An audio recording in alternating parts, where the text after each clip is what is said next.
The night was silent, and the morgue behind me looked as quiet as a closed grave. Suddenly, a faint sound came from inside. Hello? Is anyone here? This is strange. There shouldn't be anyone at this hour. I pulled out my keys, stepped slowly, and opened the door. I turned on the lights, looking at all the bodies lying on the table. Everything seemed normal. Then I heard the voice again. Who's there? Why did you turn on the lights? A man stood in the morgue, wearing old-fashioned white clothes. Who are you? And how did you get in here? Before he could answer, another voice came from behind him. The air is very cold. Can't you keep your voices down? What is all this noise? What's happening here? You're not supposed to be here. How can she see us? She can hear us, too. Who are you? As I stepped back, I bumped into one of the tables, and the cover slipped off a corpse's face. What I saw shocked me. Oh my God, you're not alive. Hello, my friends. This is Ilana, the officially unlucky girl. I thought things couldn't possibly get any stranger than what had already happened, but it turns out strange was only the beginning. In this part of my story, I'll uncover things I never imagined I'd face, hear what is never meant to be spoken, and maybe see what should never be seen. Was I ready? Of course not. Did I run? Yes, a lot. Did I scream? I won't lie. Yes, I screamed. But between truth and fiction, a door has opened and I'm going to step through. So if you thought what you saw in the first part was terrifying, just wait for what's coming. Now, gather your courage, turn off the lights, and play the second part of my story. I was seized by intense panic. I ran out of the morgue like someone fleeing from a curse chasing them. When I reached my apartment, I pushed the door open, hurried inside, and locked it tightly. What's happening to me? Am I losing my mind? Was I truly speaking to spirits? My voice trembled as I whispered, "Mom, I need you," and feel like I'm about to break. Something strange is happening to me. Did you try to tell me something that day? I can't go on like this. I shut my eyes for a moment, my thoughts spinning. Then I made up my mind. I'm going back. I'm going home. She must have been hiding something from me, and it's time I found out. The next day, I managed to take a few days off work. I boarded a bus and headed home, desperate to see her again. But when I arrived, who put all these locks on the door? Did Mom leave the house? Where could she have gone? I tried to peer through the window when an elderly neighbor appeared. Is that you, Elena? You finally come back, dear. Good morning, Mrs. Thompson.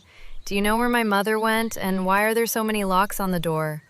Come with me, Elena. There's something important I need to give you. I followed her into her home. She handed me an envelope. What is this? I don't understand. Elena, your mother. She passed away 2 months ago.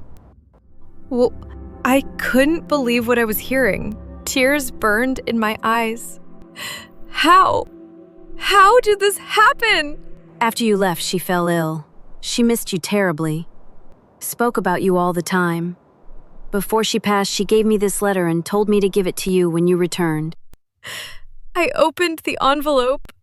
Inside was a small brass key and a handwritten letter. My dearest Elena, I hope this letter finds you well. I have missed you more than words can say. Why did you leave me? You've always wondered about the strange things that happened to you. I wish I told you the truth that day, but I was too afraid. There is a curse in our bloodline, and soon you'll discover it for yourself. A curse? And this key, it's not to the house. I don't know, dear. But if you need anything, I'm here. I went to the family attorney and collected the house keys. The moment I stepped inside, a wave of grief and suffocating silence engulfed me. I'll search every inch. I will uncover the secret behind this key. I turned the place upside down. Every room, every drawer, nothing. Finally exhausted, I sat in the center of the room and placed the key on the table. It was old, made of tarnished brass, with a delicate engraving. 17.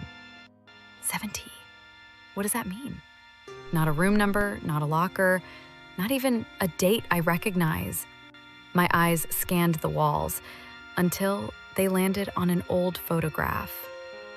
My mother, young, stood in front of a stone building.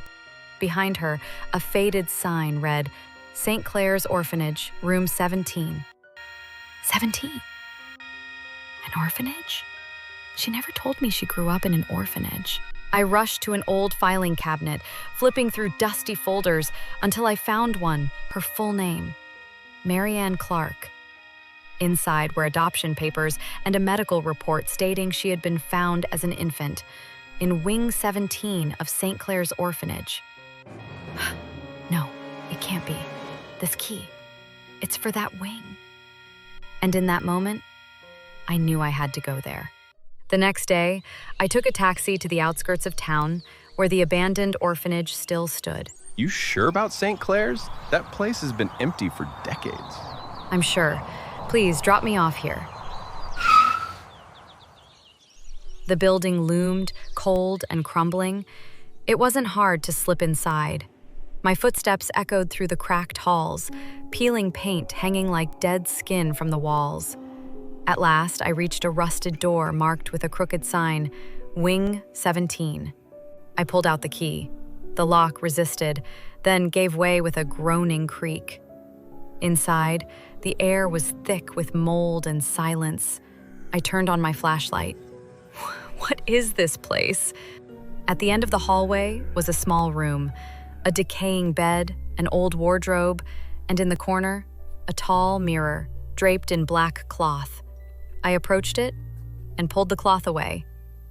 The moment I did, the room shuddered. The air thickened, whispers rose, and pale faces appeared in the mirror. Children and a woman, the same woman I saw at the morgue. At last, you've returned, Elena. Who are you? I am the one who began the curse. I am the first blood. No, this isn't real. I'm imagining this. No, my dear, you are not. 50 years ago, I was the caretaker here.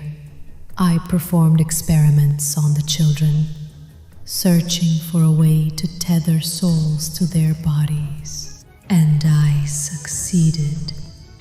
The blood of Marianne flows in you.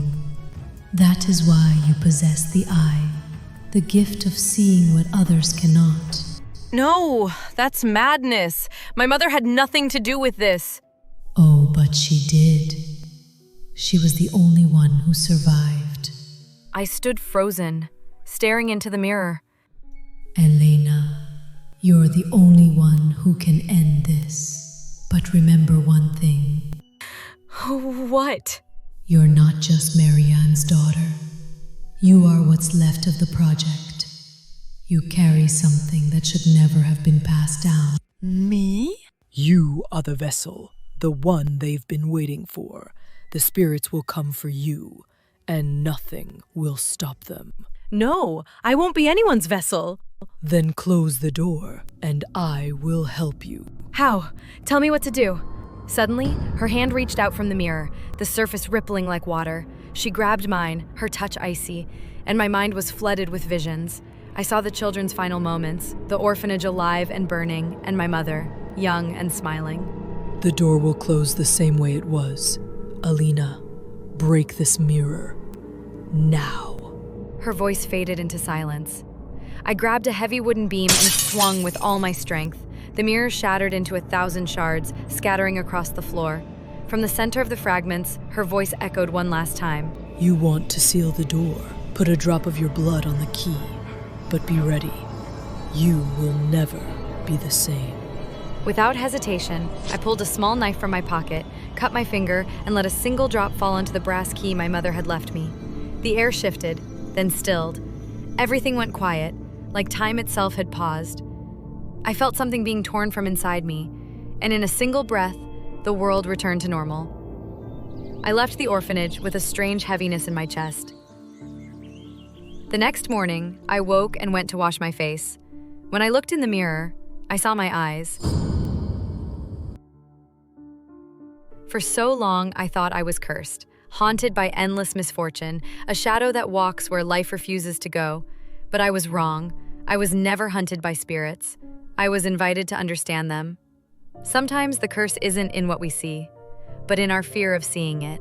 And when we stop being afraid, truth becomes the greatest gift of all.